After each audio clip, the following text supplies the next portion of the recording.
24-এর গণঅভ্যুত্থানের পরে যারা তরুণ নেতৃত্ব তাদের নিয়ে কিন্তু এক ধরনের ভাবনা ছিল যে এরাই আগামী দিনে সামনে আসবে, এরাই আগামী দিনে ভূমিকা পালন করবে। যেমন 90-এর গণঅভ্যুত্থানের মধ্য দিয়ে বেগম খালেদা জিয়া সেই সময় কিন্তু মানে জাতিগোষ্ঠী হিসাবে তিনি তরুণদের সমর্থন পেয়েছিলেন এবং সেই সময় উনি প্রথাগত নিয়মে কিন্তু রাজনীতিতে আসেননি।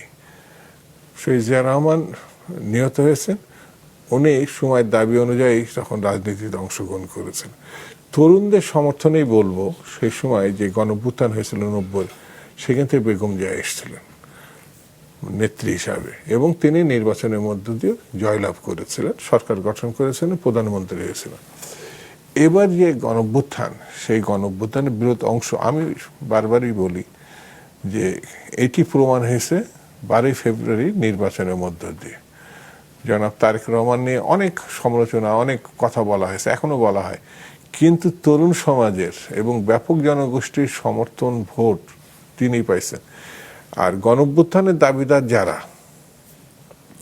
তরুণ, যেটাকে আমি নাম ধরে বলি এনসিপি যারা আছেন, তারা গণঅভ্যুত্থানের দাবিদার, যে তারা এটা করেছিলেন।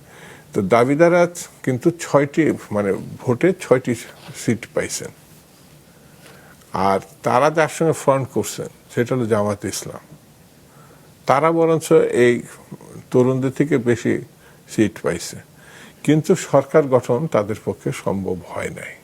তাহলে আপনাকে এই কথা স্বীকার করতে হবে, তরুণ এবং গণঅভ্যুত্থানকারী শক্তি এবং জনগণ বিএনপিকেই সমর্থন করেছে।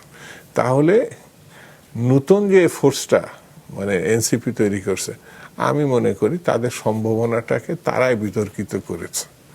তারা এমন কিছু ঘটনার সঙ্গে নিজেদেরকে সম্পৃক্ত করে ফেলেছে যে কারণে মানুষ গণঅভ্যুত্থানে তাদের সঙ্গে থাকলেও নির্বাচনে তাদের সঙ্গে থাকে নাই। অর্থাৎ 18 মাসের মধ্যে তারা তাদের জনপ্রিয়তা নিজেরাই ধ্বংস করে ফেলেছে।